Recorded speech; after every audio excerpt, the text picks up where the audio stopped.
We've now had a few days of spring practice and yet basically no intel coming from the Michigan side of things, except just a tiny bit directly from Michigan itself. We're going to discuss what Donovan Edwards had to say, because I think that there was something really interesting there. And then we're going to go back to last week and talk a little bit about Wink Martindale and Kirk Campbell and their philosophies, because I think that's very important to what we're going to see on the field this next season. We're going to do that on this episode of Locked On Wolverines. You are Locked On Wolverines, your daily podcast on the Michigan Wolverines, part of the Locked On Podcast Network. Happy Wednesday. We're back and doing it. Locked On Wolverines podcast, part of the Locked On Podcast Network, where it's your team every day. I'm your man on the ground, Isaiah Hole, publisher of Wolverines Wire through USA Today Sports Media Group. And spring ball began on Monday. It is now Wednesday, so they would have had their second practice thus far today. They had one on Monday. And obviously, as it is with fall camp, there's never like a lot of intel that we really get in kind of the early going. That's kind of going to happen more in week 2 of sorts. And I know everyone's kind of clamoring to find out like who's standing out, what's the deal, what's all happening, all of that. But I did find something really interesting in the interview with Ed Kingerski that with Donovan Edwards that they put out, that Michigan football put out last night. He had some quotes here that I thought were really encouraging, namely this first one. Asked just about how that first practice went. Donovan Edwards: "It was great. Everyone was flying around. It doesn't look like we missed a beat out here. Defense was flying around. Offense was flying around. Special teams look great. It's just great too." And then he kind of paused. "Your nerves get really high. You're anxious for spring ball, and we're here. Our challenge is to continue to be confident and to execute, excel, and win the day. We're going to continue to win each and every single day while we're here." He said something else. We'll get to that eventually. Because I think this is the most, well, I shouldn't say it's the most important. It's equally important as the other thing he said. But the thing that I like about this is like the everyone's flying around, like the way he said it, it doesn't look like we missed a beat. Right? Like he knows what it looks like to be on a national championship team, at least last year's national championship team, right? Things change from year to year, right? Like, you know, it's not like all national champions are created equal. Was Michigan one of the best national champions of all time? Maybe. Maybe not. We don't know because they don't play each other, right? And as much as you can sit there and say eye test and whatever, and a lot of people have tried to, have that thought exercise after Michigan won it because they're, oh, Michigan would lose to all these other national champions. It's like, well, Michigan dominated everybody pretty thoroughly throughout the entire season. There was essentially no close calls until relatively near the end. And even those, Michigan still kind of dominated. Right? Like Michigan led wire to wire against Ohio State. And yet, it's like, oh, but, it was close. Yeah, but Michigan led wire to wire, There was a tie in there briefly. Kind of the same thing with Penn State and just the way that they ran over and over and over them. So it's not the same as some of that have, eked by in games that you're like, it doesn't look very good, right? So it's impossible to really tell. But nonetheless, Donovan Edwards has been a part of a national championship team. He knows what it looks like. And for it to be like, man, it just looked like the same. That speaks really well, I think, for this upcoming team, because what that tells me is that the culture is in a good place, right? Because a lot of people, like obviously not in Ann Arbor, Southeast Michigan, wherever the Michigan fan base is, which obviously reaches far beyond that. There certainly is an understanding that culture plays a pretty big role, right? That a lot of culture can elevate a team that doesn't necessarily have 1,000,000 5-stars on it.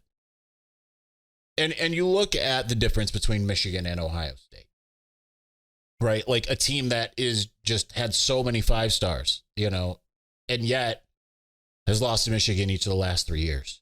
It's the same reason, and to be honest, and it's not something you're going to like, but it's the same reason why Michigan State was beating what on paper were superior Michigan teams. Now, those superior Michigan teams on paper didn't have a very good culture, which is why they got beat by Michigan State. But Michigan State also, under Mark D'Antonio, As much as, I don't like the guy. I'm sure most of you don't.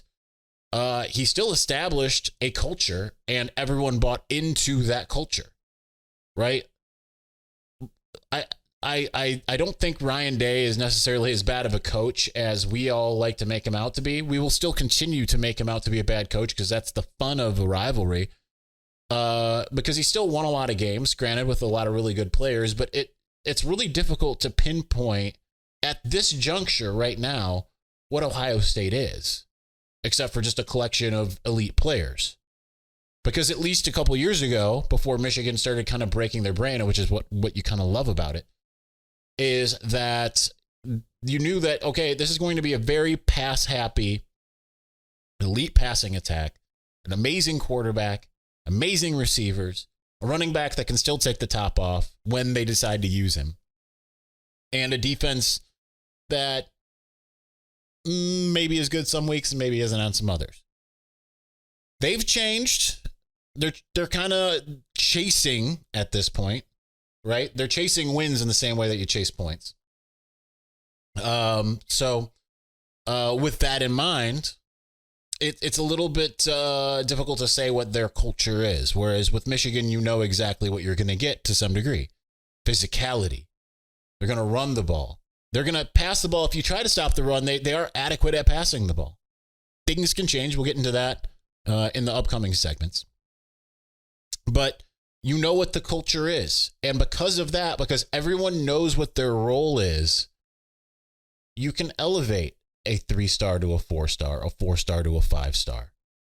Because it's kind of like Phil Parker's defense at Iowa. Everyone knows exactly what their role is. Like, they occasionally get a 5-star like AJ Epinesa, but very rarely, right? It's mostly 3 stars on that defense. And yet, they're a bother to play for any team that goes against them, as long as they're healthy. Michigan is seemingly establishing itself as that. Now, a lot depends on the quarterback offensively, right? Like, that is going to play a big role in Michigan's success. There's a lot of faith elsewhere, but that's going to play probably the biggest role. But that's a good first sign for these Wolverines, is Donovan Edwards going out there and saying, culture's the same. It's perfect. It's wonderful. The next thing he says, which I think is also very important. It was a surreal feeling winning the championship, but you wake up the next day. This is amazing. This is what we worked for, but it's also over. Once it's over, it's like, okay, what are my next goals? What are my next ambitions? Because it just feels like you completed life, but life isn't completed for us. So the thing for us is we have to continue to find who we are, find our identity this year. Last year's team is in the past, but this year's team we have to continue to build and rally around.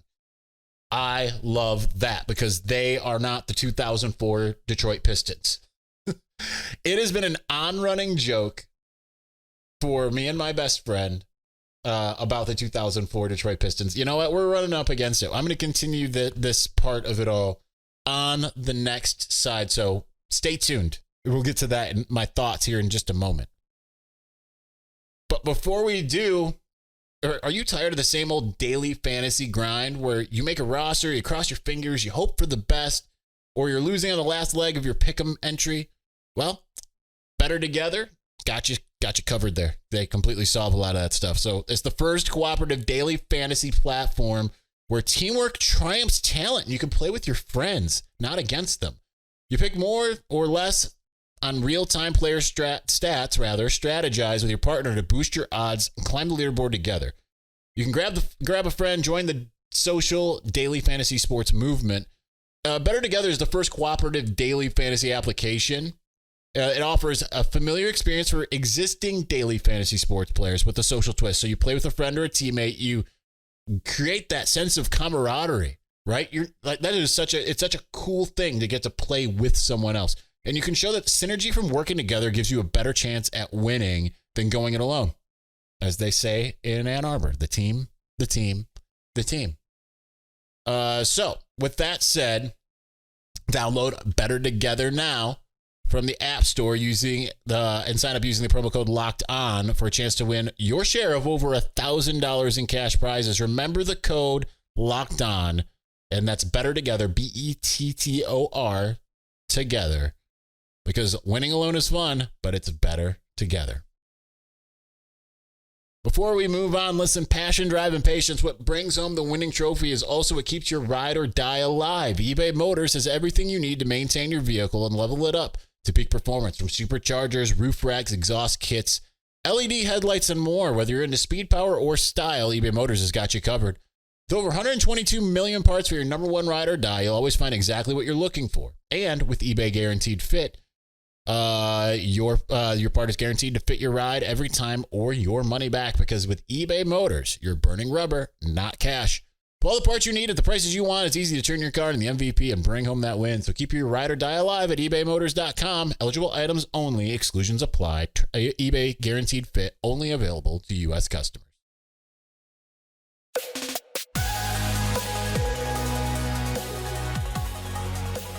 All right, it turns out I have a lot more to say on this Donovan Edwards thing. So, the 2004 Pistons, as I was starting to say earlier, it's been an on-running joke with my best friend going back to probably 2007, 2008, right? Because the Pistons won in the 2003-2004 season. They won the championship. They nearly won it the next year. And then after that, it just seemed like they got to this point where they were just kind of coasting, right? Like it felt like they had a lot more. Now, granted, they went up against some super teams, the Cavs, the Celtics, and stuff like that. But it just still felt like they kind of coasted a lot of times. So our on-running joke was always like that they would go and visit other teams like the Red Wings and, or the Michigan Wolverines in 2006 and, give a halftime or a pregame speech, be like, like, what do you got? Why are you guys pressing so hard? You already won the championship, right? Because it just always felt like they were resting on their laurels from 2004. That was my impression of the going to work Pistons after they won the championship, right?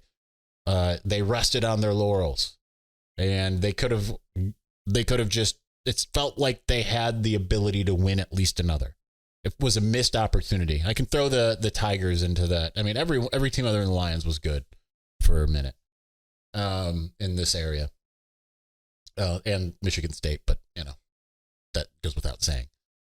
Nonetheless, the fact that Donovan Edwards, who is a very outspoken young man, and he's my favorite on the team, he wakes up after the championship game and says, "That was awesome, but now it's time to win another one." Because, to me, that's kind of where things feel weird, right? Like, Jim Harbaugh leaves, kind of like mission accomplished, right? Blake Corum says, the whole time is like unfinished business, and now it's finished business. But for the rest of the players, right? Because now unlike Georgia, even Alabama back, I remember after Alabama won its first one, which it felt like it should not have won, and it might not have had Colt McCoy not gotten hurt in that game. I didn't get to watch the whole game. I was working at United Talent Agency. I got to watch it through an agent's window on TV while working. But, it's still catching up on it. It just still felt like, all right, well, Nick Saban's got him humming now. He's won a championship with LSU. Now he's done with Alabama. He has them ahead of schedule, and, you can expect them to win another one. Usually that's what happens, right? Florida State wins a national championship. It's like, well, now they're just going to win championships. Ohio State wins in 2014, and everyone's like, well, Urban Meyer won it, and that's his third, and he's just going to keep winning them. And that was kind of the thought, right? Like, you still see Ohio State as like the favorite on a yearly basis. And generally it's, even though it's like, yes, they are very good, it's still kind of resting on their laurels to some degree, calling back that, well, they won the championship now 10 years ago. Penn State even winning the Big Ten. How much mileage can James Franklin and Penn State get out of that? Michigan, for whatever reason, maybe it's the head coaching change, certainly it's the attrition, does not get that benefit of the doubt, right? Georgia, going from 2021 to 2022, at least had Carson Beck coming back. If Michigan had J.J. McCarthy, certainly there would be a little bit of, and Jim Harbaugh, of course, people would be like, oh, watch out, they could do it again. But without them, despite the fact that 2021 Georgia lost basically the entire defense going into 2022, it's still like everyone was like, well, Georgia's still the team to beat. And then they won. And then it was like, well, 2023. And then Michigan wins. And everyone's like, who were those teams that we were talking about before this? It was Georgia. It was Ohio State. It was Alabama. Yada, yada, yada. So I think what Donovan Edwards exhibits here is A, maturity, B, an understanding of the game he plays, right? It's not going to be going out there and saying, like, what do you guys want? We won a championship, right? Mission accomplished. You know, Blake said it. Business is finished. You know? It's, all right, it's time to win another one, right? And I think that mentality, and as much as you can sit there and say, like, oh, well, every team's like that. No, they're not. A lot of teams, like I mentioned, the Pistons really felt like, all right, we did it. And I mean, granted, they went to 6 straight Eastern Conference Finals, 2 conference finals in the year 2 and 3. But after that one championship, it kind of felt like, well, we lost this championship to the Spurs, but, you know, we won one last year. It does not feel like that is the case in Ann Arbor. And I think the kind of weirdly good thing is all the attrition and the coaching change. Because now you've got a lot of experienced players that know what it takes to win a national championship. You have coaches that know what it's like to win a championship. And now they have to do this prove it, right? Ryan Day was so hyped. I'm not trying to make this a constant comparison with Ohio State. Because, you know, I don't read the YouTube comments unless Sarah goes and reads the YouTube comments and tells me, go look at the YouTube comments. Which happens every now and again.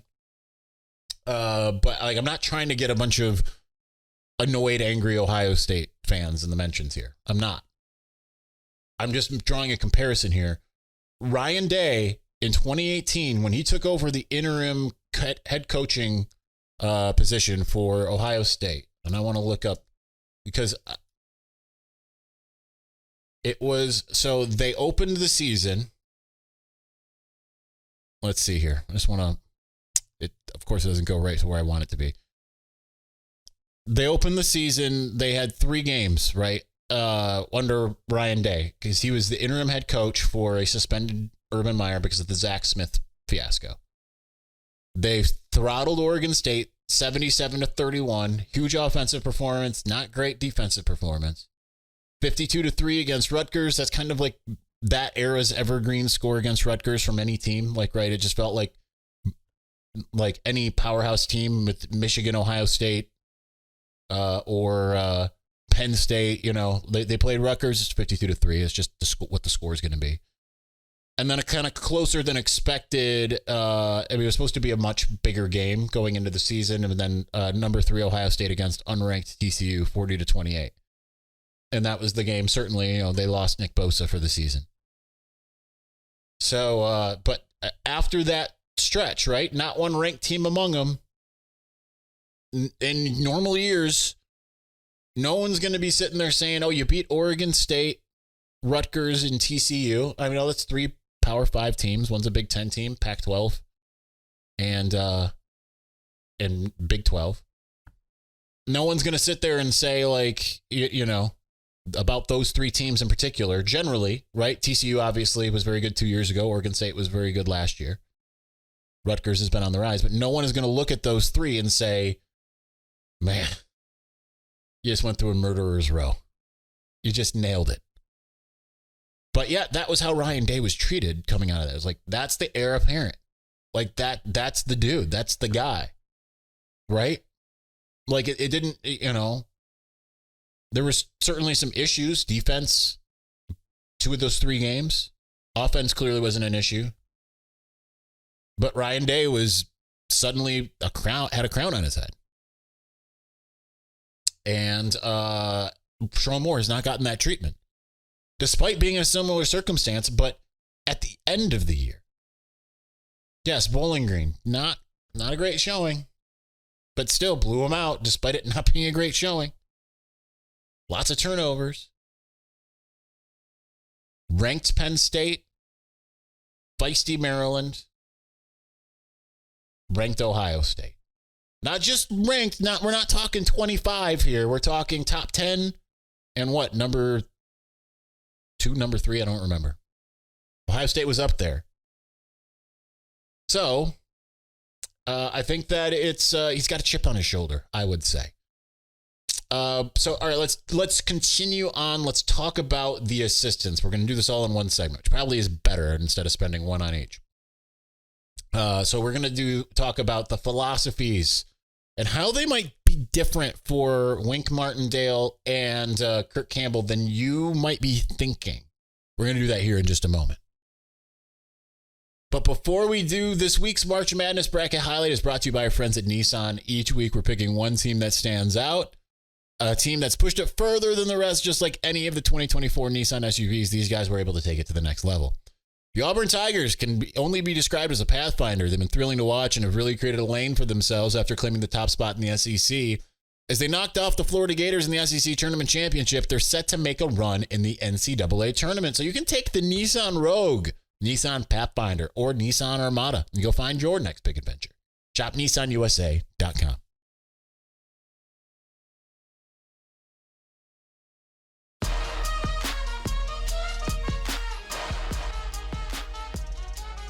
All right, so I kind of went back through, I was saving some of the, I think kind of more for a rainy day, right? Like the audio and everything from, and I was there. It's not like audio was shared with me, but Wink Martindale and Kirk Campbell, we talked to them on Friday, I believe, Friday.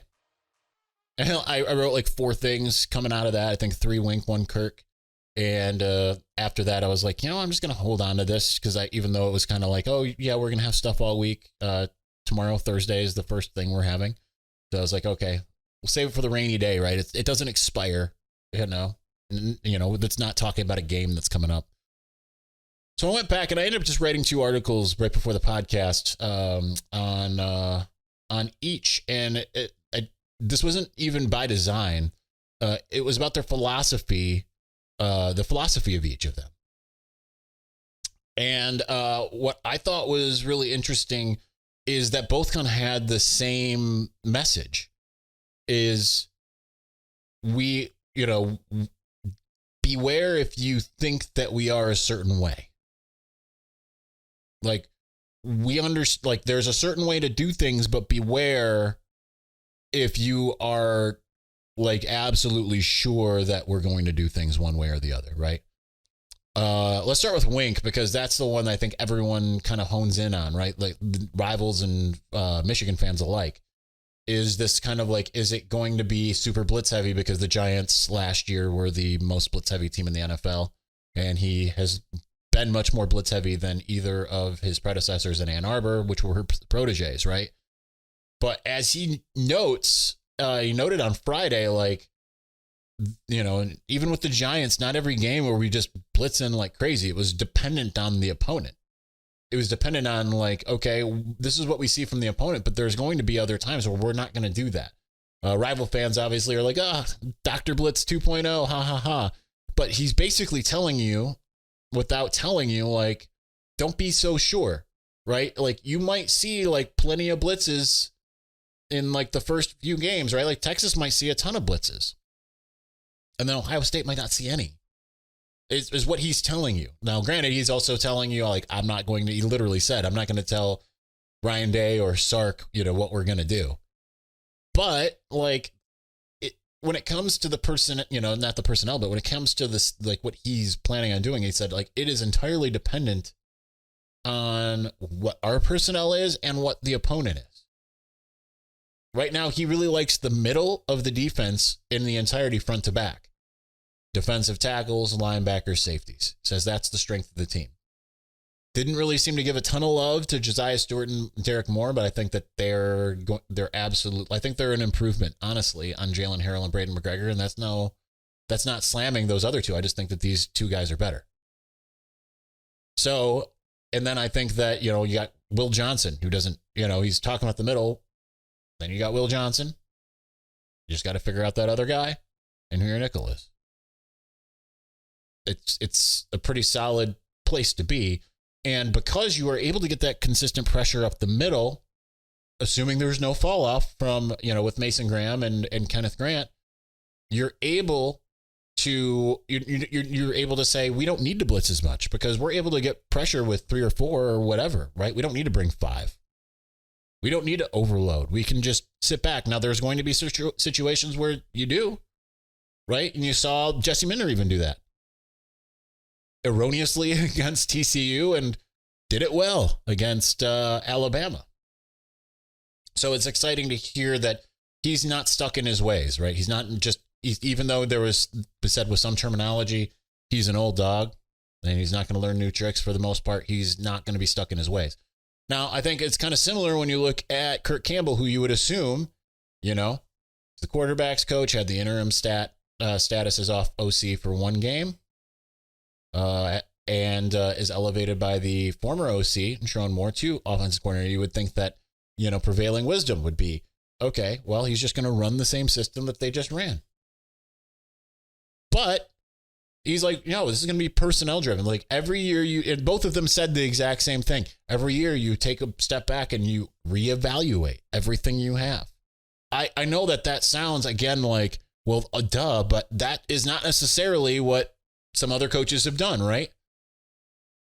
Other coaches have tried, not even just in the Jim Harbaugh era, obviously Don Brown, it was like, this is the system. You run the system or you don't. Or you look at, Brady Hoke messed a little bit, right, with the Denard Robinson experiment, but as fast as he could get away from the dual threat, he did. The moment Denard got hurt, he was like, we're done with that, even though he had Devin Gardner who could do the same stuff. Devin would be like the first to tell you he called his own number a few times when it wasn't called. So I think that, it's easy to sit there and say, yeah, you're going to reevaluate and you're going to look at your playmakers. But with the way that Michigan is comprised personnel-wise on offense, it is so much different than I think the ideal would be, because they don't have those 6'4" wideouts, right? They don't have a Cornelius Johnson on the outside.